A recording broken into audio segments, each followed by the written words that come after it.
Nicăieri nu-i ca în România, dansuri ca în Africa și lovele ca în Elveția. Nord, sud, est, vest, tot globul pământesc. Oriunde-ai căuta, vai din asta nu găsești. Miami, Arabia, nicăieri nu-i ca în România.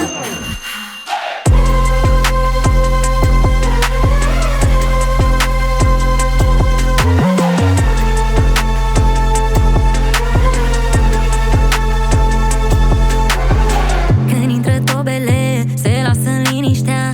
Când intră basul cu balanța închis la pâine, da. Fetele noastre, da, made in Romania. Problema principală la încălzirea globală. Fum, fum, fum, este focul, este focul. Am dat boxa la maxim să trezesc tot blocul. Vecina de la 3 în batenți a făcut brelocul. S-a supărat că am deranjat-o când își face cocul. Miami, Arabia, nicăieri nu-i ca în România. Dansuri ca în Africa și lovele ca în Elveția. Nord, sud, est, vest, tot globul pământesc. Oriunde-ai căuta, vai din asta nu găsești. Miami, Arabia, nicăieri nu-i ca în România.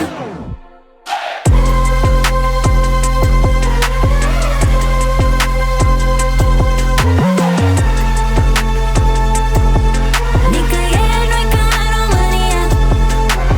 Sunt sus, vezi, boss, mă privești de jos. Să spun nou, nou în engleză, am talente, ce sos. Nu vorbi de că ai putere dacă mergi pe jos. Uite cum se mișcă fata, dă pe ea cu pesos.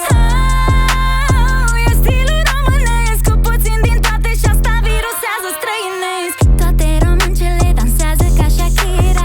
Totul e mai rost când îți cântă Teo și Mira. Miami, Arabia, nicăieri nu-i ca în România. Dansuri ca în Africa și lovele ca în Elveția. Nord, sud,